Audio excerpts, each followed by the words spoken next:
2019 وبالتحديد في جلسات أوبرا المعرفة. والآن نستكمل معكم الجلسة الثانية التي أتت بعنوان سيادة القانون والعدالة لتحقيق استدامة شاملة وراسخة يديرها عيسى بن حيدر مع ضيوفه الكرام، فليتفضلوا مشكورين. السلام عليكم ورحمة الله وبركاته. نكمل حديثنا عن القانون والتمكين في التنمية المستدامة. كنت ذكرت في بداية الحديث أن هناك قوانين تطلع كثيرة وبصورة سريعة. البعض يعتقد أن القانون هذا يطلع في يوم وليلة ويطلع تقريبا في فترة بسيطة، لأن القانون يأخذ فترة طويلة، فترة الحمل والمخاض وثم الولادة، مناقشات طويلة في المجلس الوطني وثم مجلس الوزراء وبعدين المجلس الأعلى الاتحادي، ويصل في النهاية إلى رئاسة الدولة للتوقيع عليه وإصدار مرسوم بهذا القانون، ومن ثم يعلن بنشر هذا القانون وتاريخ البدء بتطبيق مواد هذا القانون. عندنا كثير من القوانين طلعت في حماية الطفل، قوانين خاصة بالبيئة، قوانين خاصة بالمعاملات الإلكترونية والتجارة الإلكترونية، ومن القوانين الحديثة قانون التمييز العنصري. نلاحظ قوانين كلها بعيدة عن القوانين الرئيسية اللي هي القانون المدني والقانون الجنائي يعني القانون العام والخاص، قوانين حديثة مستحدثة.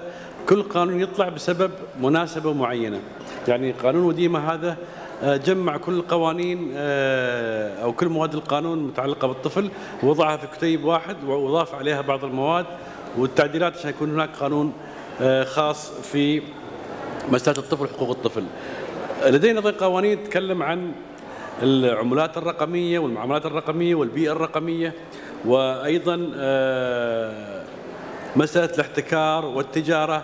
هذه طبعا بتكلم فيها باستفاضة المستشار فيشال كوفيجي. بيتطرق لمحاور ثلاثة. المحور الأول عن بعض الرؤى بشان كيفية دعم التمكين القانوني، وبيتحدث أيضا عن التركيز على كيفية مكافحة قانون الاحتكار. القانون طبعا يعمل مشاكل كثيرة في مسألة احتكار تجارة معينة أو بضائع معينة أو علم معين، ومن ثم يتطرق إلى البيئة الرقمية. Please, Mr. Vishal. Thank you, Mr. Issa. Good morning, or shall I say good afternoon, everyone. When one looks at legal empowerment and how that impacts on sustainability, it's quite a broad topic, and I would like to focus today on two types of platforms: the consumer rights and protection legislation that exists in most parts of the world, as well as antitrust, or what is referred to as competition laws. These two frameworks are very essential when one looks at how sustainability is to be achieved. Not just economic sustainability, but if one looks at social sustainability, because when one looks at the consumer protection legislation, the whole concept is aimed at ensuring that consumers' rights are not only protected, but that consumers have the freedom of choice and that the landscape is fertile to promote that. Now, when one looks in detail at consumer protection frameworks, in particular the South African consumer protection laws, I was privileged enough to help draft certain sections of that piece of legislation, and it's quite detailed. It goes into various industries and imposes certain obligations on service providers to ensure that consumers have the ability to terminate certain contracts. So, for example, if you look at travel and air tickets, hotel accommodation, generally it's an industry where a lot of consumers have a lot of complaints because they may book a holiday in advance only to find that they've got a family emergency or something happens and they need to change the particular booking. So the South African Consumer Protection Act goes into details on how those industries need to conduct themselves from the perspective of protecting the consumer and allowing the consumer the rights to make the decision if they choose to cancel within a certain time. When we look at consumer rights, inherent in that concept is the idea of the competitive landscape. And this is where the competition laws that regulate certain jurisdictions create an environment where monopolies are very carefully scrutinized. Super dominant firms have obligations not to charge excessive pricing, for example, or to stifle the competitive process. Ultimately, competition laws are aimed at protecting the process of competition, not necessarily competitors. And that's an important concept that needs to be looked into when one looks at sustainability, because the impact of ensuring that you have competitive markets is that ultimately it has a huge impact on the GDP of that particular country, because you know, the consumers would be spending more, feeling that they're getting value for money. The competitive process would ensure that your prices are kept in check, and all of that ultimately results in more money being available by consumers to be able to spend. That creates jobs. Small to medium-sized enterprises are then, you know, given the opportunity to compete better, to be able to enter certain markets. Barriers to entry become more palatable for businesses, particularly smaller businesses. Now, these two frameworks, if we look at the South African example, and I think by now you would have heard from my accent that I'm South African, it's an interesting story to tell, because in 1994, South Africa went from being a country filled with all sorts of racial policies that were essentially legalized to a democracy. That's when Nelson Mandela became the first president of our democratic country. And why that's important is that the entire economy, the social fabric of the country underwent a significant change. New laws were being introduced, so consumer protection laws were coming into play. The Competition Act was introduced. We also put together quite a remarkable constitution which drew components from all over the world. And the sheer introduction of these different pieces of legislation, I believe, played a significant role in taking sustainability to a level that was something that the government could be proud of, and of course the international partners as well. Now, using that as an example, one can explore these different areas of legislation that need to be enacted. An interesting piece of legislation that we have to deal with at our company. We're a technology company based in Abu Dhabi, but we have related companies and subsidiaries globally. And my function within the business is to provide the business with the full legal support across all of the different subsidiaries. As a technology company, we focused heavily on artificial intelligence products, which we've launched in the EdTech space.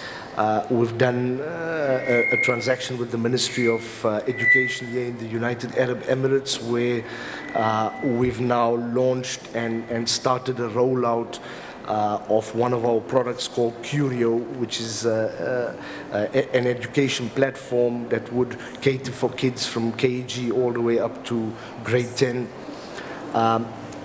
Also, a lot of machine learning that happens behind these applications. We also have a number of financial services platforms that assist companies in their investment management.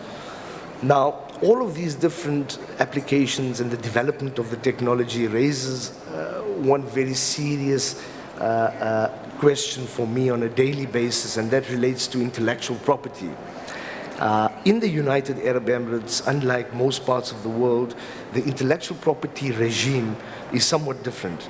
An employee that develops intellectual property actually has the right and owns that intellectual property in terms of the law, until such time as he or she reaches an agreement with the employer for the employer to buy it back, and if the employer doesn't want to, then that employee can sell that to a third party.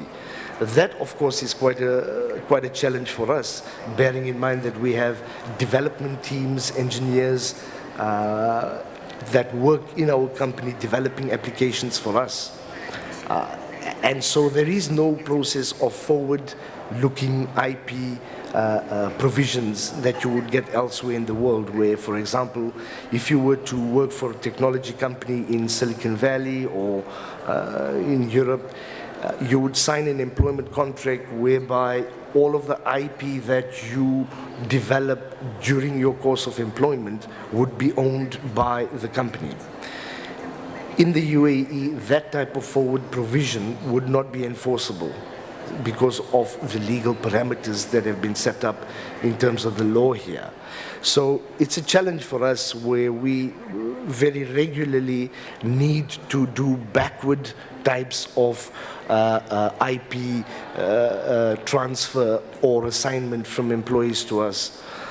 These are quite important topics, simply because if one looks at sustainability, and particularly because technology is starting to impact on every single industry. So we have healthcare products, we've got products that would typically assist doctors and other medical professionals with diagnostic type of exercises. Obviously, by not having the correct IP assignment in place, it exposes not only our business or businesses, but the entire market is at risk, because it would be difficult to attract the right talent, it would be difficult to retain the talent, and of course that impacts on the outcomes of the different solutions that are being developed. When one looks at the question of legal empowerment, ultimately, I believe it's a question of awareness. Legislation can get enacted, lobbying groups can approach governments and make the necessary submissions, and the drafting process can happen. But without awareness, without consumers being made aware of the different types of rights that they have, it does a lot of negative to the whole concept of sustainability, because ultimately it is the buyer or the consumer whose money is spent. That money then gets put into the system, new products are developed, innovation happens. Without all of that, sustainability is seriously questioned. If you look at certain critical sectors, for example, healthcare, power and electricity, food sustainability, these are different industries that even the United Nations has focused quite extensively on looking at mechanisms whereby sustainability can be achieved, either by way of treaties that different countries are signing, or exempting certain industries from taxes, for example, or for that matter from import tariffs or export tariffs. This was quite interesting in the US recently with the US and Chinese trade war that was playing out. The impact of that was felt particularly within the agricultural sector in the US, where local farmers were finding it difficult to export their product to China. So when one looks at legal empowerment, I believe that essentially awareness is important, but it's also, as Dr. Ali had said earlier, looking at the different industries and sectors and ensuring that the appropriate legislation, amendments, the introduction of new legislation takes place, so that things like AI, for example, that's a buzzword these days, But there's a lot of work that needs to be done to regulate how artificial intelligence is going to play a role in the future. Not only is it going to replace the human capital, but there are ethical questions that come into play. I was recently asked a question about a particular product that would be typically developed by one of our artificial intelligence products. So in other words, the owner of the IP is not a human being anymore. It's actually an application. And this is the extent to which, as Dr. Ali said, we have cars that are driverless. It raises all sorts of insurance-related questions. The entire insurance industry needs to review how these vehicles are going to be insured and where the liability would come into play. Because if there is an accident, and let's assume it's a malfunction of that particular piece of software, where does the liability sit? So these are concepts that are going to change, I believe, not only systems in a small way, but it's going to be very revolutionary. A lot of the different industries are currently experiencing that type of change and growth. To give you an example, we've been engaging with Abu Dhabi Global Market, which is the free zone in Abu Dhabi. We have a few of our subsidiaries based in that free zone. And the beginning of last year, there were no pieces of legislation governing cryptocurrencies. We met with Abu Dhabi Global Market, and after a few discussions, they went to the US, they went to Europe, came back, and within a couple of months introduced a comprehensive framework for how cryptocurrencies are to be, or the exchanges to be regulated. This was a remarkable achievement for them because the time period was very quick. They didn't play catch up to any other jurisdiction. In fact, I believe that it became one of the leading jurisdictions on how the cryptocurrency framework is to be governed. But the underpinning process there was one of ensuring that consumers are protected. That is why the stipulation that the market cap for any licensee of a cryptocurrency exchange would be $4 billion. And that was designed to ensure that you don't have the type of crashes that we've seen in other countries, or for that matter, the type of hacking that took place in Japan, for example. And one of the cryptocurrencies was hacked for $500 million. So I believe that with the advent of these different technological developments and industries where these technologies are impacting, will require a lot of legislation. If one looks at machine learning as well, we have a couple of products that we have developed on the machine learning side, which at some point is going to raise the tough questions, not just legally, but it becomes a philosophical discussion around what's acceptable to us from an ethical perspective and what is not. I think on that point I'll hand it back to Mr. Issa. Thank you. شكرا سيد فيجال على الأطروحة الجميلة. Thank you, Mr. Vijal, for this discussion. You spoke about cryptocurrency and bitcoins and the electronic fraud. And these are the most difficult aspects to be monitored. Even investigation in these aspects are very difficult. We hear about a trial in New York that has embezzled over $4 billion just because of creating a website. He's only 32 years old. He took the money, and it's very hard to prosecute him. But he was captured by coincidence. And Al Bayan newspaper also spoke about a person in Thailand that created a website and also took over billions of dollars. These currencies, bitcoins and cryptocurrencies, they're all new to us. Some think that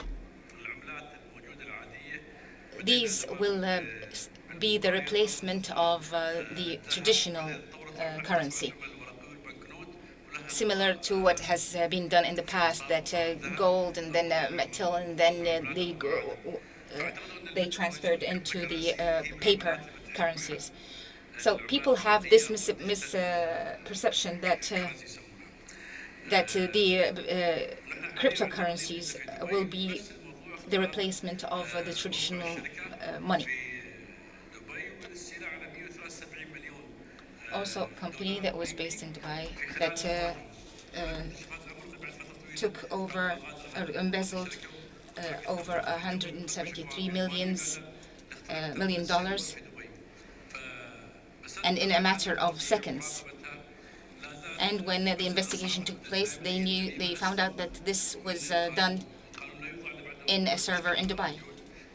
This is where law plays a crucial part. There's a crime, and this is when the legal procedure or process starts.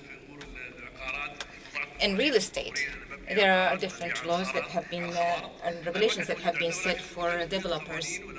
These things were not available to us before, but because we had to modify and adapt to what had happened, and we learned from the past. Dr. Ali Ahmed, talking about education and raising awareness. It's a very important task. It's a responsibility that we spread the legal knowledge and rights of defendants dealing with the prosecution. It's very important that you're neutral during investigation. And afterwards, in front of in the court, you would become the prosecution.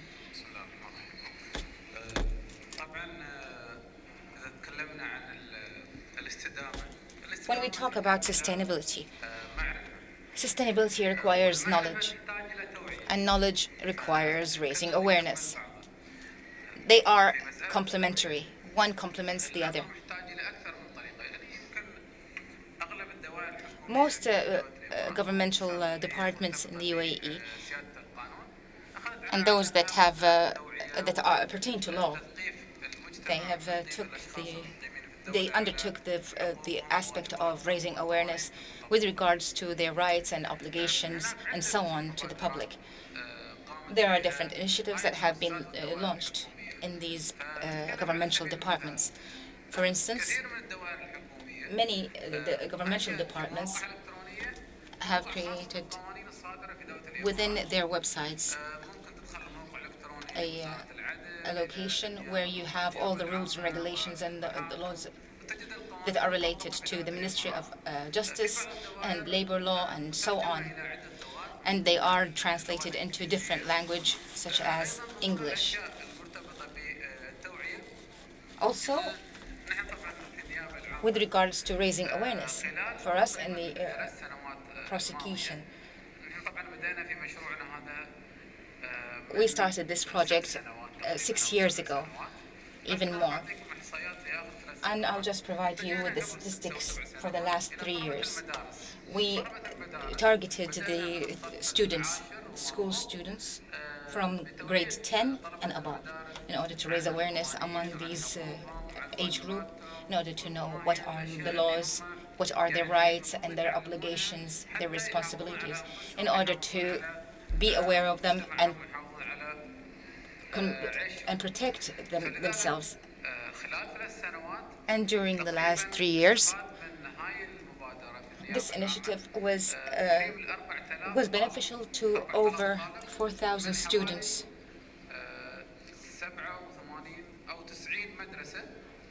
These students have been targeted from 90 schools.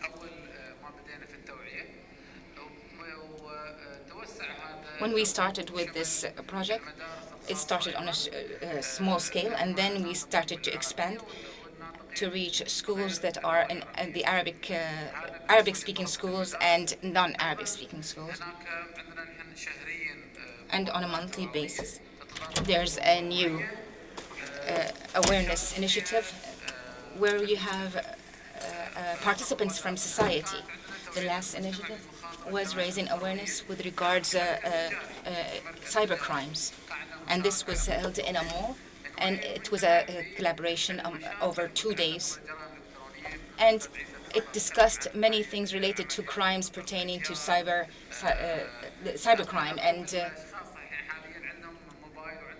and many people have electronic devices, and that's why all of a sudden you can find that someone had hacked the phone and had stolen your account and is in touch or can hack all your friends through their WhatsApp.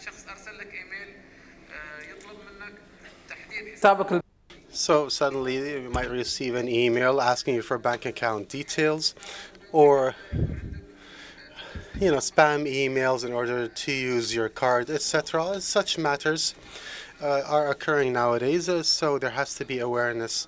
The latest awareness we had was in this month related to cyber crimes. We also, on a monthly basis, we have subjects on each month. Then we shifted towards residential areas with the Community Development Authority. We had awareness sessions for the residents of a specific area. We select a topic of interest and we talk to the residents.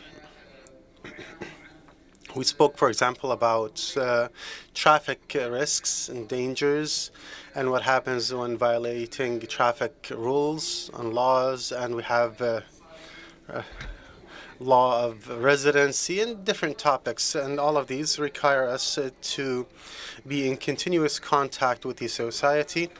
The more the knowledge is spread, the more people know how to get their rights, they know their commitments, duties, and rights, and in the end, there will be a continuation in sustainability, whether social sustainability, economic, or environmental. And if I want to talk about environmental sustainability, His Highness Hamdan bin Mohammed last year, as I remember, launched an initiative which is a government without papers. Government without papers, he said that we, in 2021, at the end of 2021, we will celebrate the last printed paper, meaning that every transaction or operation done by all governmental authorities will be electronic. And this, to us, is a challenge. Why?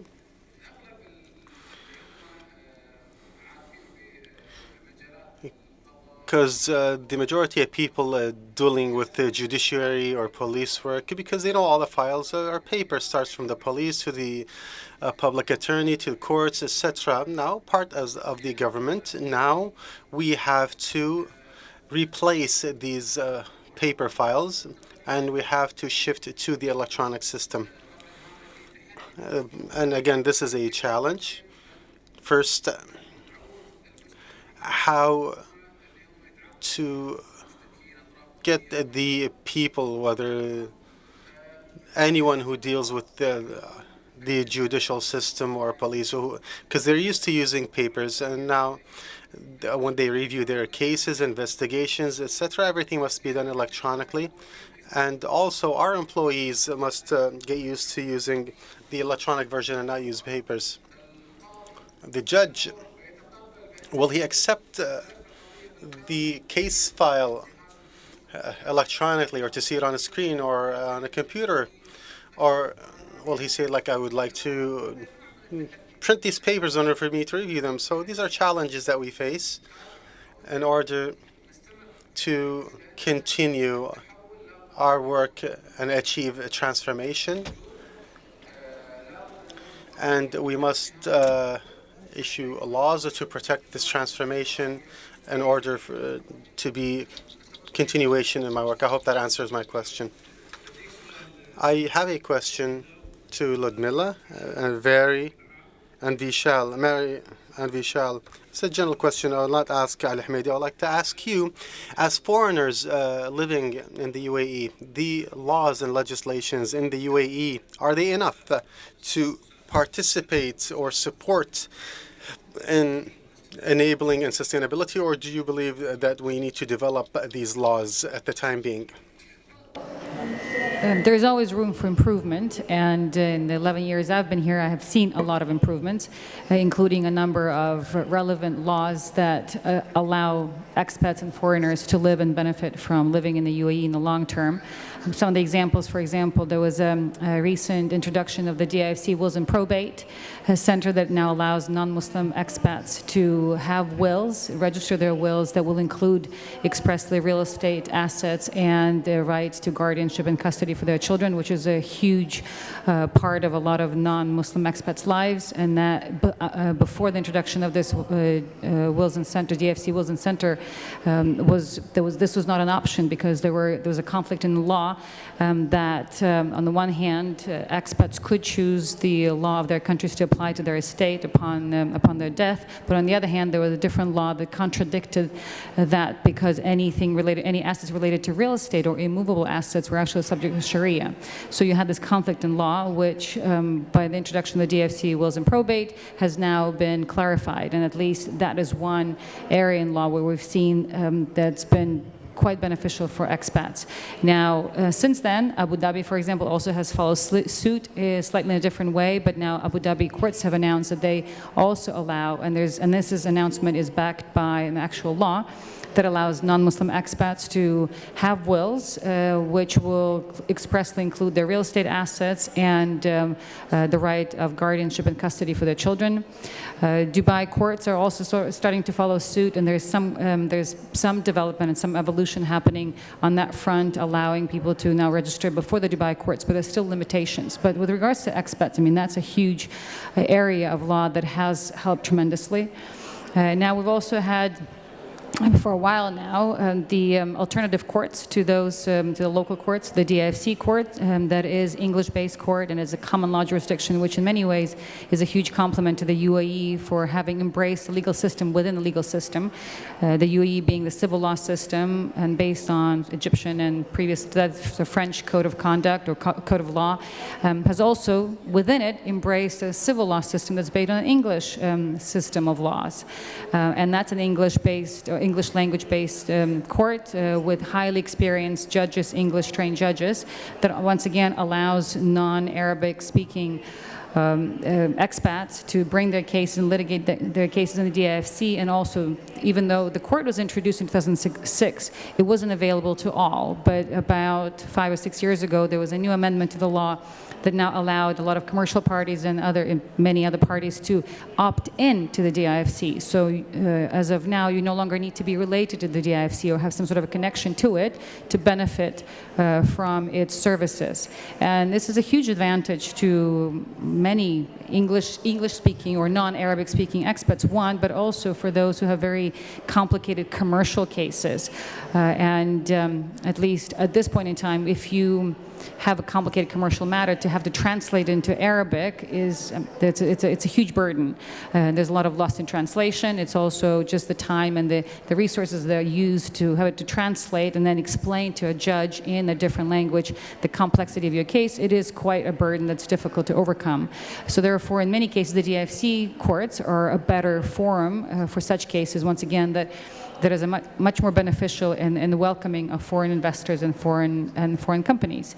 Now, since then, Abu Dhabi has also followed suit and introduced its own ADGM, or Abu Dhabi Global Markets Court, and that is very similar to the DIFC. And more so, Abu Dhabi has announced that they will start relying on or using English and, out of all languages, Russian in their courts, and allowing people and litigants to actually argue cases in those languages. And this perhaps, and while we are obviously much grateful to this country, and we love and appreciate the culture and the language of this country, Arabic being the official language, the reality is such that most of the business is happening in English. And even amongst the Arab speakers, the English is predominantly the main language. So therefore, when you have all the documents and the history of all the commercial cases in English, and then there's a dispute and you have to argue it in Arabic, it's quite difficult for a lot of parties. And this is why they contract for forums that are perhaps outside of the UAE. So if I would hope perhaps one day we can see the court system embracing other languages, and we have already seen those announcements coming from Abu Dhabi, that they will allow to parties to argue their cases in other languages.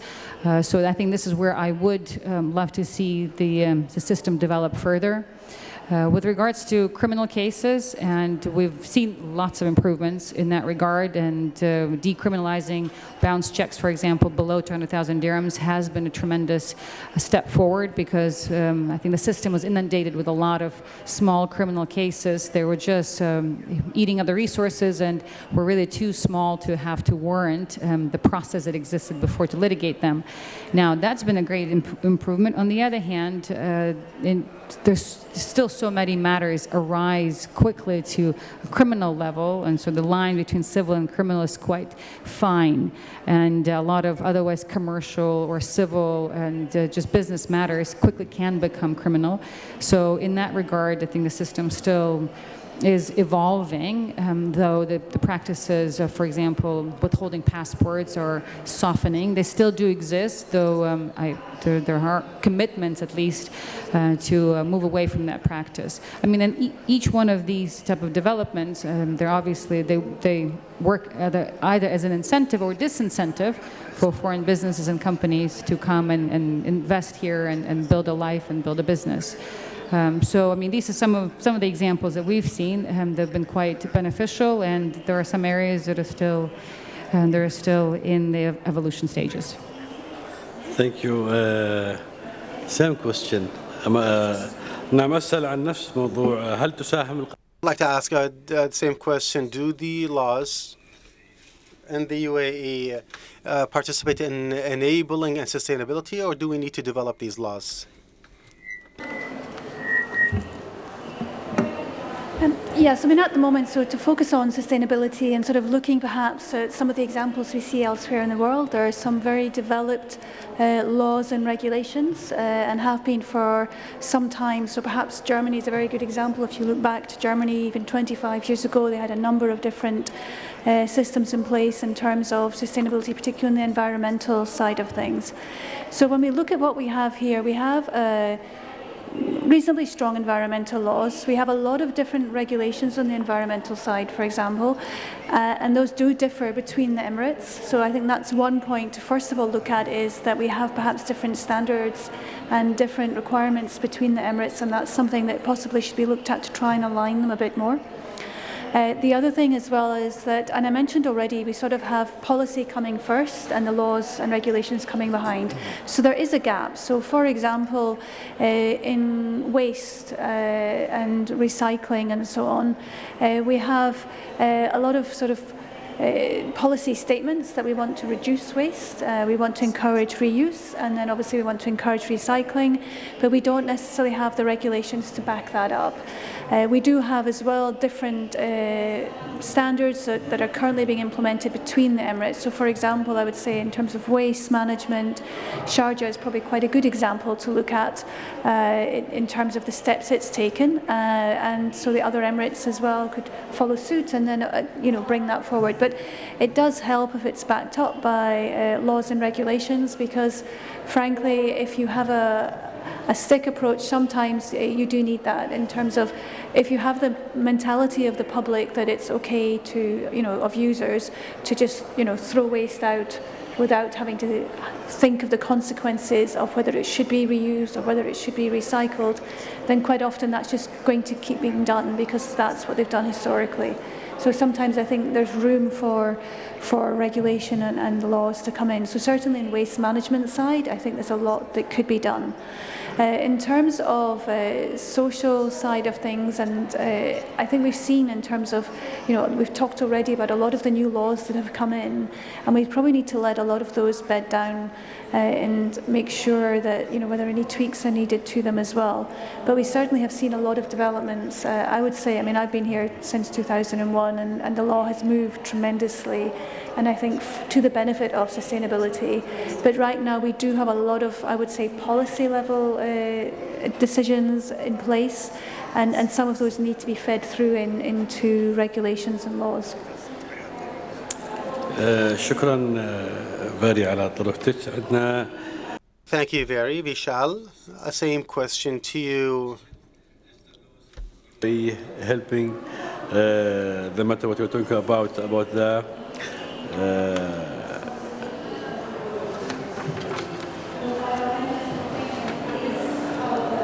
I'm talking about the path of sustainability. Put the mic, please. I want to speak in Arabic better for me. Put the mic. I'll talk to you in Arabic to explain the question. So my question was about sustainability, and do you feel that the laws in the UAE are assisting in achieving and enabling sustainability? Or do you think that our laws require further development for enabling sustainability?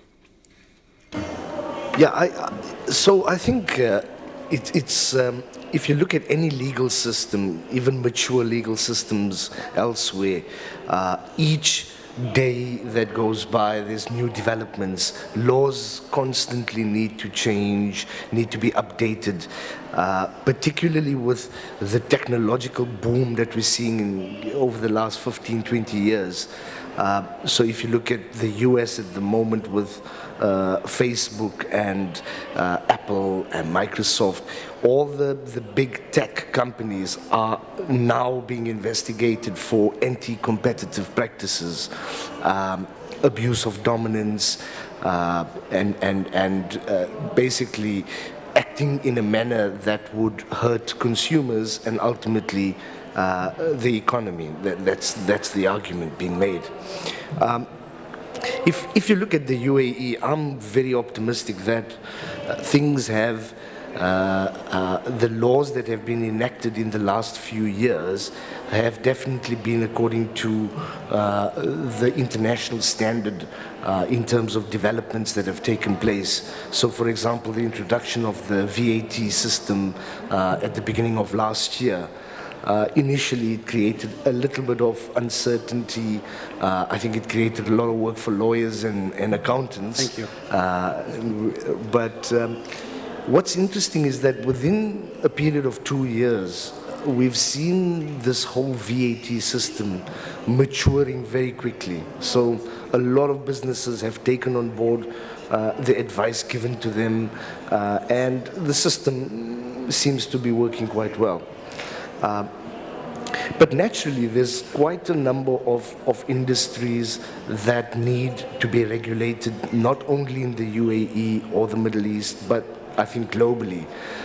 We're seeing that data privacy, for example, is now coming to the fore with, so in the last 3 years, there have been a number of regulators elsewhere that started asking tough questions to these big tech companies. And I think that the average consumer is not fully aware of the fact that every single time you use your device, your mobile phone or your tablet or your laptop, that these companies are collecting so much of data about you. And again, this touches on the question of the ethics that I talked about earlier. I think it's going to be imperative that the ethical and the moral side of the laws need to look at how to regulate these industries. Because if you think about it, and I'll give you an example, all the different vehicle manufacturers are introducing a system called telematics. And what this is going to do is that each time your light comes up for a service or when you get a notification on your dashboard, these notifications are linking up to the vehicle manufacturer and also to their dealerships. So you will get a call from the dealership saying, we know that your car needs a service or your brake pads need to be changed.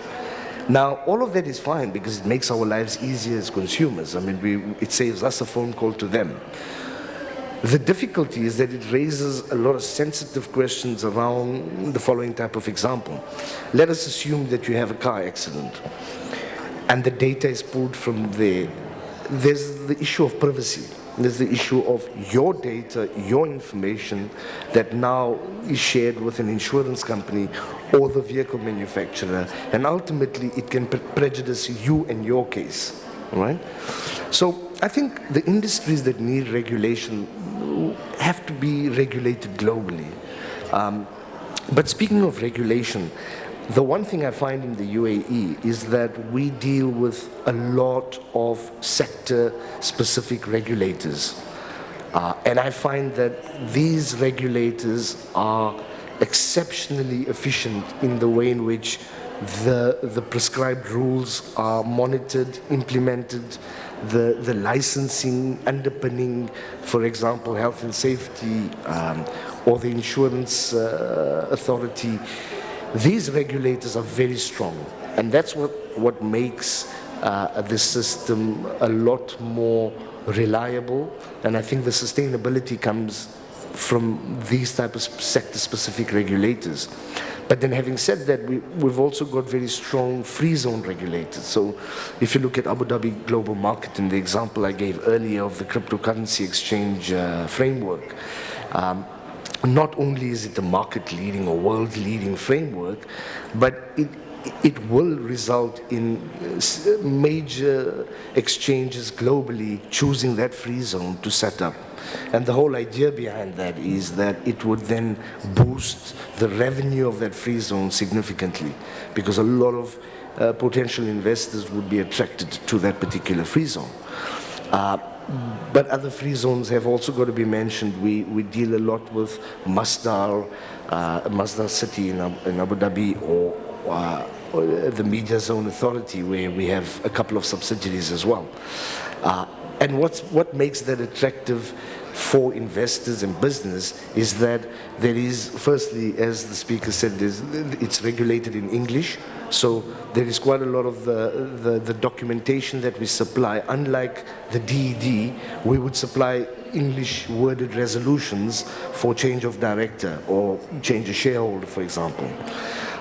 So I find that with the free zones, in collaboration with what the current legal framework is, it's definitely encouraging and optimistic as to what the next 10, 20 years will bring for the region. But I'd like to deviate from that question just a little bit and say that another important part for sustainability is when one looks at legal empowerment, one can take that to a literal interpretation of empowering people. And if you look at that, the most important sector or industry is the education industry. By educating children, invariably you are empowering them with not only the math and science, but also with a basic understanding of what their human rights are, what their basic rights and recourse would be in a particular situation. And you see so many different things in the media that impact on children's rights. And that sustainability argument has to be taken a step further, and this is a very encouraging part of what I've observed in the last couple of years. And in fact, our company itself has launched a corporate social responsibility program where we've basically started up a training institute which is aimed at underprivileged children that don't have access to education. So at a very, very nominal fee, our intention is to help equip those children with the basic education skill set of math, science, and whatever else that we can offer them via the platforms.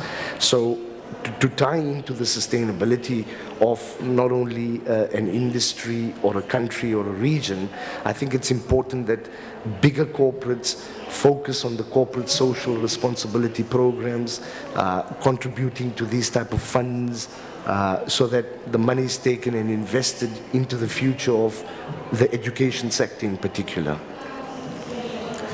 أنا أشكر ضيوفي. I would like to thank my guests, Ludmila Yamalova, Maria Maingarda, Vishal Koviji, and Dr.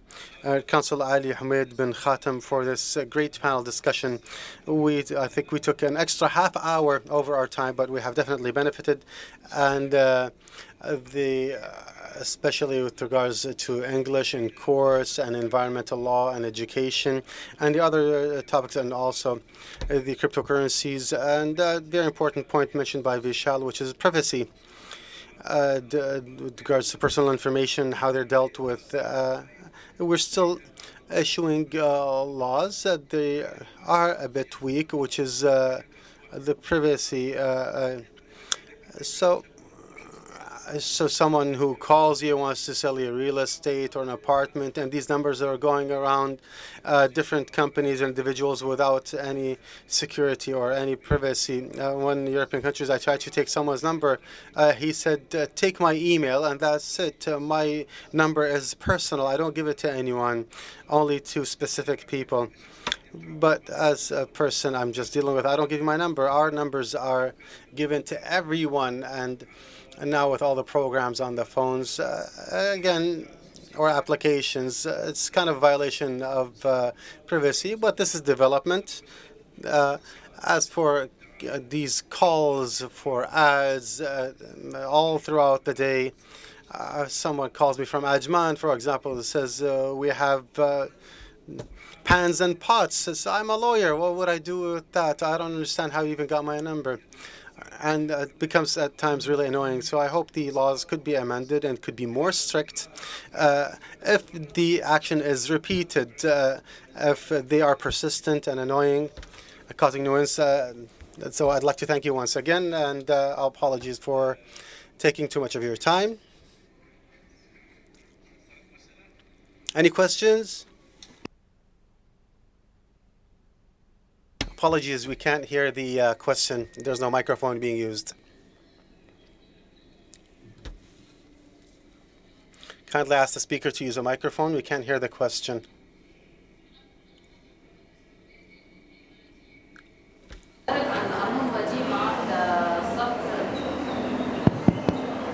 مرحبا شكرا محاضرة جيدة.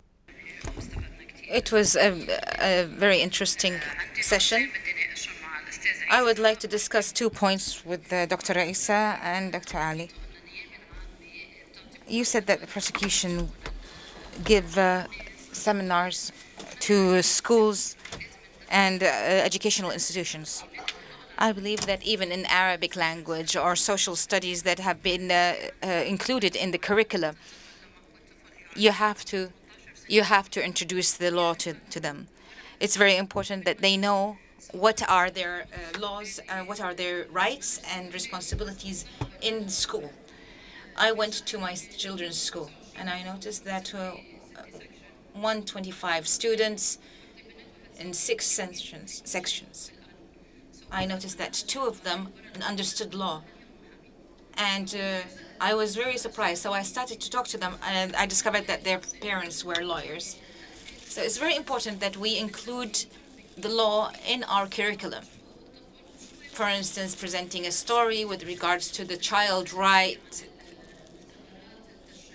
and also about legislative laboratories. It's very important. Dr. Ali spoke about the artificial intelligence, and I'm writing my dissertation on artificial intelligence. But do you think that the future legislative lab is going to issue a law with regards to artificial intelligence? In the UAE, they're very tech savvy, and they're using artificial intelligence. I think that law is always in development.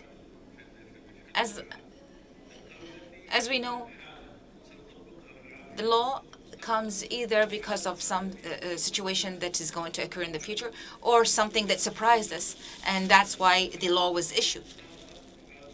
But it's very important that we have preemptive measures. For instance, before we didn't have any property or real estate laws, and fraud, theft. And now this has been modified and they became more sophisticated, and now it's cyber theft or cyber fraud. So there's always an evolution in the nature of the crimes or nature of situations, and accordingly the law has to change. But we see that there are auto cars, and we see a lot of things related to artificial intelligence and machine learning and robotics. So this is already here. I believe that these things, whether related to social media or the internet, it's always in collaboration with the concerned parties. For instance, Salat, the telecommunications entities. So there's a proposal that comes from a certain authority. For instance, anything related to the environment or climate change, it would come from the Ministry of Environment and Climate Change, and so on. And then the proposal is submitted, and we discuss this and take into consideration the laws that are pertaining to these matters. Some situations have a specificity. For instance, the property developers, they used to sell property on paper. And then we discovered that these kind of shams, and this happened also in Kingdom of Saudi Arabia, where they stopped using any sale on paper unless you actually build the property. You will not be able to sell. As for the legislations, I just want to add a certain point before I answer the question about awareness. The UAE government has been alerted to this, and they notice that artificial intelligence and the development in this sector is very fast-paced. And every day we come face to face with new things that would not ever come to mind. Who would have ever imagined that the cars will drive themselves? You're sitting in a car without a driver, and you ask for a cab, and the cab would come to you without a driver. How could you imagine doing a certain item or a building with 3D printing? So the government thought about creating these labs for legislations. And this has been established with the purpose or objective that it takes all the proposals and all the suggestions and recommendations that would support these industries like artificial intelligence and protect and provide protections to the industries that are related to artificial intelligence. And just like I mentioned now, auto cars are in need to legislations in order to regulate. For instance, if an accident occurs, who's responsible for this accident? Who's going to be in fault? These things have to be covered. The legislation lab is already in place, and it receives many suggestions. And of course, you have legislators that deal with it in order to exert concentrated efforts without any distractions. And the outcomes normally from this lab is related to the industries, artificial intelligence, and anything that recently emerged. As for raising awareness, just like you mentioned, anyone that deals with law knows that the law is a very dry topic. It's rigid. It's very hard for it to be understood and comprehended by someone who is not an expert in the field. Therefore, raising awareness that we started, we could start it only from a certain age, from 10 years of age and above. When you talk to a child about law and what are the different opinions or different opinions or alternatives given for certain situations, he will not or she will not be able to comprehend this fully.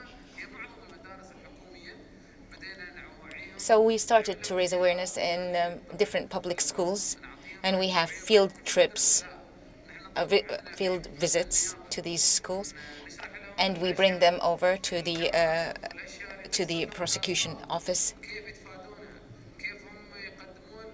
in order to know the kinds of crimes and how to detect them, how to report such a crime or a violation that would have been occurred in front of them, to be vigilant and notice that these things have to be reported. We take them to the courts and so on. But to add law to the curriculum, I think it's far-fetched.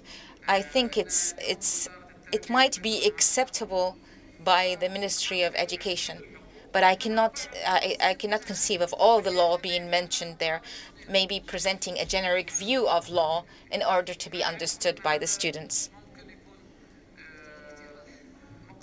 It could be one of the proposals that would be presented to the ministry. It's a good idea. Education. So talking about law and education, I just wanted to make a comment because we as a... Hello? Can you hear me? No? Can you not hear me? You know? So talking about law and education.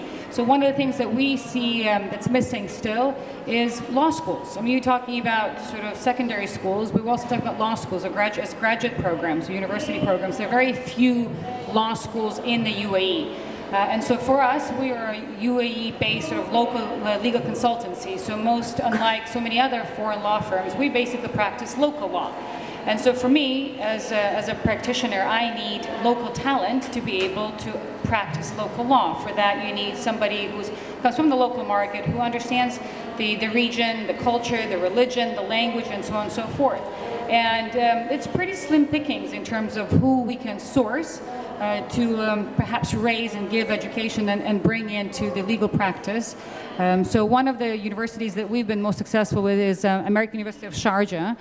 We have a pretty active internship program with them, and so I've housed many interns over the years, and we've hired a number. So right now I have 3 full practitioners that I've hired from University of Sharjah, American University of Sharjah, and then we have a few other interns right now. But they don't have a law degree. So American University of Sharjah offers some courses, but they're quite limited and they will not give them a degree. So we do need more programs like that, especially as we're talking about technology, artificial technology, and the UAE's initiative of smart government and e-government. We need local talent who can ultimately help draft this legislation and not necessarily foreign lawyers coming from abroad. And for that, we need universities that can give those degrees to local talent and issue not just the courses, but actually issue them with the right degrees. So that's one of the areas, and especially because one of the other comments you made about sources of law, information. It's so disjointed because obviously the UAE is a federal country, so there are emirates, and it's a federal system. So every emirate has its own law. Within every emirate, there are different types of authorities that have their own regulations and rules. And for now, there isn't one central database of information and all the laws, and the court cases are quite difficult to find. So for now, information is disjointed. So in terms of educating the younger generation, it's it's not easy because it's not even just younger generation, even the business practitioners. There's a lot of piecemealing that's required to be able to comprehend what laws are as they relate to a particular area. But we're certainly moving in the right direction.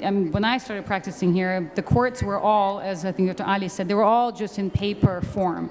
Every submission, everything was only in paper form. Right now, more and more, the courts, particularly in Dubai, are online, and The submissions are online, the decisions are being published online, the filings are being done online. So there's a lot, it's a huge improvement, and as part of that also, a lot of the court cases are now also available online.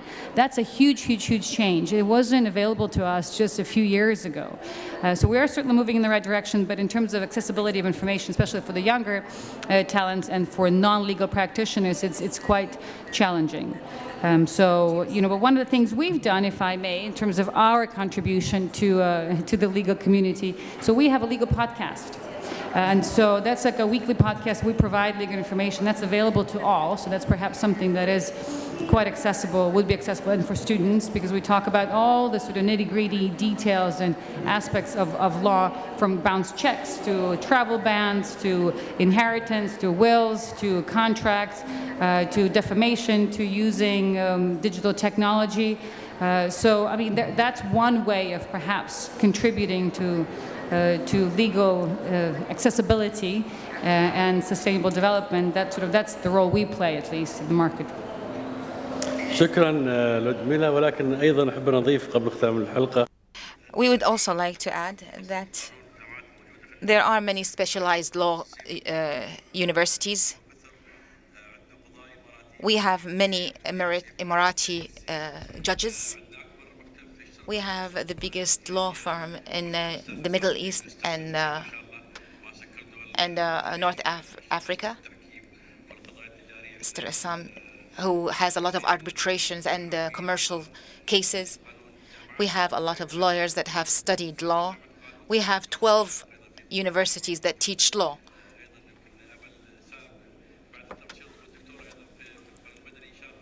Amasan will be a PhD in civil law. So we have a lot who have studied law, and we have specialized universities that teach law.